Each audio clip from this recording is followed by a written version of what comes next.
Hello and welcome, dear friends. Lit City, the channel of your choice for English literature, is back with another exciting session of MCQs in our series Questions That Matter. Dear friends, in today's episode, we are going to discuss some very important questions related with quotations taken from the field of literary theory and cultural studies, which you all very well know that how important these two topics are, and frequently quotations have been asked from these fields. So here is our first question, dear friends, and the first question is the quotation: the object of study in literary science is not literature but literariness. That is, what makes a given work a literary work. Who wrote these words which promote the theory of formalism? So you have to find out the writer who basically wrote these words. Was it Boris Eichenbaum? Was it Roman Jakobson? Or is it Victor Shklovsky or Clint Brooks? All these writers, all these thinkers are associated with literary theory, and in fact three among these are associated with somehow in greater or lesser degree with formalism. The correct answer, as I guess you know, is Roman Jakobson. Dear friends, the term literariness was introduced by Roman Jakobson. Okay, in fact, when he promoted Russian formalism, it was a school of literary criticism, as the title itself indicates. It emerged in Russia in 1910 and 30s.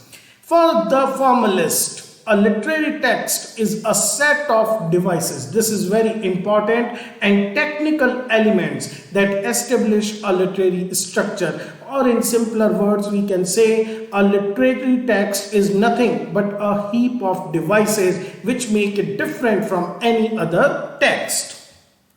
Dear friends, the second question is: the truth which the poet utters can be approached only in terms of paradox. So it is once again a very famous quotation, and it is also one of the cardinal principles of new criticism. So you have to find out the writer, you have to find out the critic who spoke these words. Was it Clint Brooks, W.K. Wimsett, C.M. Borah, or Ellen Tate? Dear friends, all these four writers are some of the important names in the field of new criticism. They all gave their new words, they all gave, we can say, certain phrases which are very much popular when we talk about new criticism. But when we talk about paradox, the only name which came to our mind, that is Clint Brooks. Yes, this is the correct answer. In fact, Clint Brooks, who was an American teacher and critic, and it was important in establishing the canon of new criticism. His work, The Language of Paradox, is the first chapter of his very famous book, Well-Wrought Urn, which begins with the famous statement: the language of poetry is the language of paradox. Dear friends, tension, paradox, heresy of paraphrase, these are some of the terms which you should know, which you should learn if you are writing, if you are thinking, if you are studying about new criticism. Okay, moving to our question number 3. Particular actions of individuals are never symbolic in themselves. They are the elements out of which is constructed a symbolic system which must be collective. So this is basically a line, a statement about symbolism, or we can say collective and individual system. And who is the critic behind these words? Is it Jonathan Culler? Is it Roman Jakobson, Levi Strauss, or Trubetskoy? All these are somehow related with the literary theory of structuralism. Structuralism which basically tries to find structures, the basis behind every text. They are interested more in the structure, more in the set of the rules that govern individual text. The correct answer for this particular quotation is Jonathan Keller. Now, Jonathan Keller, who was a professor of English and comparative literature at Cornell University, he pioneered the application of semiotics, or we can say symbols, to the study of literature. His very famous concept, literary competence, which he basically borrowed from Chomsky's linguistic competence, it is the mastery of literary conventions which are required in addition to linguistic competence for either the writing or reading of literature. He basically pointed out this we can understand the semiotic system in which the sign is basically taken. We should not talk about the individual, but we should talk about the system, which is a collective work of the individual in a society. Okay, our next question. A science that studies the life of science within society is conceivable. It would be part of social psychology and consequently of general psychology.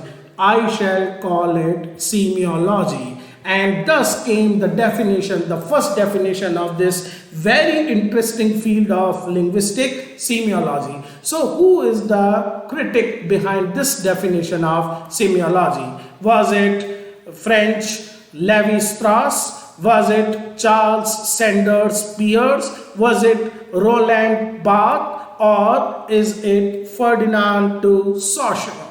All these, whether the Swiss, whether the French, whether the Belgian or the once again French, all these, they are the path makers. They are basically trendsetters because they studied and they introduced some very important concepts in the field of linguistics and structuralism. But semiology is thus defined by, we can say, the father of modern structuralism and semiotics, Ferdinand de Saussure. In fact, he is a linguistic scholar who has developed the basis or groundwork of general linguistic theory. He has proposed the term semiology in few compilations of lecture notes, but it was not published during his lifetime. It was taken down by students given since 1907 to 1911 and eventually published as a book course in general linguistics.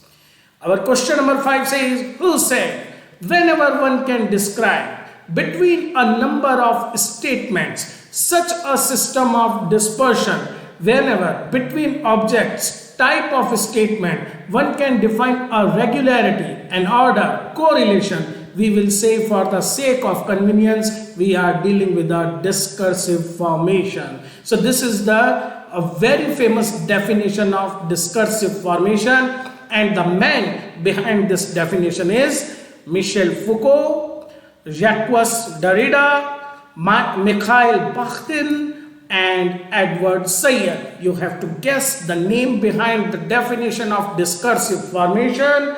In fact, this is rather easy question. You should all know about the theory of discourse, which was popularized by none other than Michel Foucault. Dear friends, discursive formation actually refers to historically and culturally specific set of rules for organizing and producing different forms of knowledge. Michel Foucault's The Archaeology of Knowledge presents an approach to the exploration of language and description of culture. Our next question is, who made the following observation regarding culture? A tradition is always selective, governed by the interest of the class that is dominant. And our options are Stuart Hall, E.P. Thompson, Raymond Williams, or Daco Ronald Suvin. All once again important names, especially in the field of cultural studies. But the critic who studied the concept of dominant in cultural studies and thus defined it, it was Raymond Williams. Dear friends, Raymond Williams was a British cultural critic who provided a political, ideological and social model for the investigation of literature. He distinguishes between three types of cultures: dominant, residual and emergent. And the dominant form coexists with older form that are residuals and emergent possibilities which may be absorbed or challenge the dominant trends. Thus he defines, or we can say thus he takes further the concept of hegemony given by Gramsci.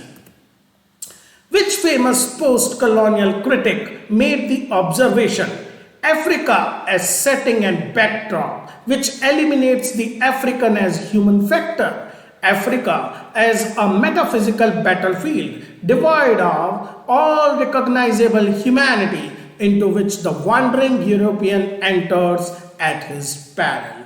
Thus he states, we can say, the bias of Europe by presenting in the fiction image of Africa in rather negative manner. Was it Aim Césaire or Albert Memmi, or was it Chinua Achebe, and the last option Wole Soyinka? All these are proactive voices when we talk about African identity and post-colonial African identity. But the correct answer, the critic who basically put this debate on the center, is Chinua Achebe. In fact, his work, An Image of Africa, Racism in Conrad's Heart of Darkness, it recast Conrad as a bloody racist.